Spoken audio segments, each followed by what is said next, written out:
Kylian എംബാപ്പയുടെ adaptation കാലയളവ് കഴിഞ്ഞു എന്നുള്ളത് ഇന്നലെ ഞാൻ പറഞ്ഞു. എന്നാൽ അത് ശരിയാണ്, ഞാൻ പറഞ്ഞത് ശരിയാണ് എന്ന് അദ്ദേഹം തെളിയിച്ച് കഴിഞ്ഞു. പറഞ്ഞത് മറ്റാരുമല്ല, റയൽ മാഡ്രിഡിൻ്റെ സൂപ്പർ കോച്ച് കാർലോസ് എൻചെലോട്ടിയാണ് ഈ ഒരു പ്രസ്താവനയുമായിട്ട് വന്നിട്ടുള്ളത്. ഇന്നലെ സെവിയ്യയുമായിട്ടുള്ള മത്സരത്തിൽ 4-2 ഒരു മികച്ച വിജയം കൈവരിച്ചു. ലീഗിൽ അത്ലറ്റിക്കോ മാഡ്രിഡിൻ്റെ താഴെ 2ാം സ്ഥാനത്താണ് ഇപ്പോൾ ലീഗിൽ റയൽ മാഡ്രിഡിൻ്റെ സ്ഥാനം. ഇന്നലെ 4 ഗോളിൽ 1 കിലിയൻ എംബാപ്പെ, വൽവാർഡെ, റോഡ്രിഗോ ഡിയാസ് പോലുള്ള താരങ്ങളാണ് ഇന്നലെ റയൽ മാഡ്രിഡിന് വേണ്ടിയിട്ട് വില കൊടുക്കിയത്. 2-1 വിജയമാണ് റയൽ കൈവരിച്ചത്. ഈ ഒരു മത്സരത്തിൽ സൂപ്പർ താരം കിലിയൻ എംബാപ്പെ മത്സരത്തിലുടനീളം മികച്ചു നിന്നു എന്നുള്ളതാണ്.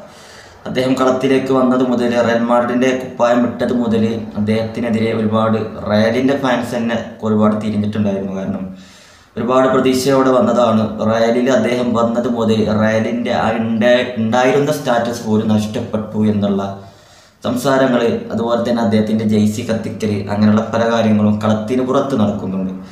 അപ്പോൾ ഇന്നലെ അദ്ദേഹം തിരിച്ചു വന്നത് അദ്ദേഹം അടിച്ച ഗോളുകളൊക്കെ അദ്ദേഹം നല്ലോണം ആഘോഷിച്ചിട്ടുണ്ട്. ഫോട്ടോസുകളും വീഡിയോസുകളൊക്കെ കാണുമ്പോൾ സമയത്ത്, നമ്മൾ അദ്ദേഹത്തിൻ്റെ സെലിബ്രേഷനൊക്കെ കാണുന്ന സമയത്ത് അദ്ദേഹം തന്നെ നല്ല കോൺഫിഡൻസ് അദ്ദേഹത്തിന് വന്ന ലെവലിലൊക്കെയാണ് നമ്മൾ കാണുന്നത്. ഏതായാലും റയലിന് വേണ്ടിയിട്ട് 14 ഗോളുകളും 4 അസിസ്റ്റുകളും 7 മാൻ ഓഫ് ദ മാച്ച് അവാർഡുകളും അദ്ദേഹം നേടിക്കഴിഞ്ഞു. നിലവിൽ 2 ഗോളുകൾ, ഫൈനലിൽ 2 ഗോളുകളും അടിച്ചിട്ടുണ്ട്.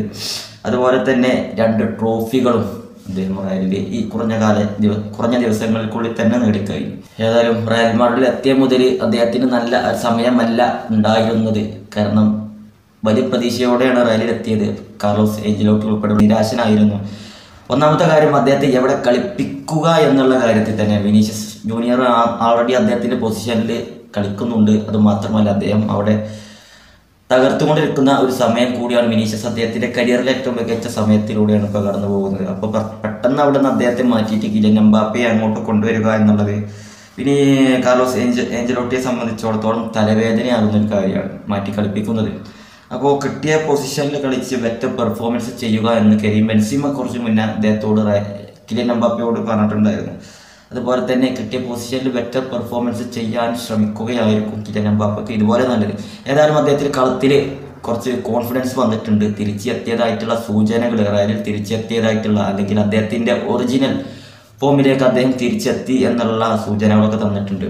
ഏതായാലും കിലിയൻ എംബാപ്പെ തിരിച്ച് എത്തി, അല്ലെങ്കിൽ അദ്ദേഹത്തിൻ്റെ അഡാപ്റ്റേഷൻ സമയം കഴിഞ്ഞുവെന്ന് മത്സരത്തിൻ്റെ മുന്നേ, സെവിയ്യയുമായിട്ടുള്ള മത്സരത്തിൻ്റെ മുന്നേ നമ്മുടെ കാർലോസ് എൻചെലോട്ടി പറഞ്ഞിട്ടുണ്ടായിരുന്നു. അതുപോലെ തന്നെ സംഭവിച്ചു എന്നാണ് മത്സരശേഷം എൻചെലോട്ടി പറഞ്ഞത്.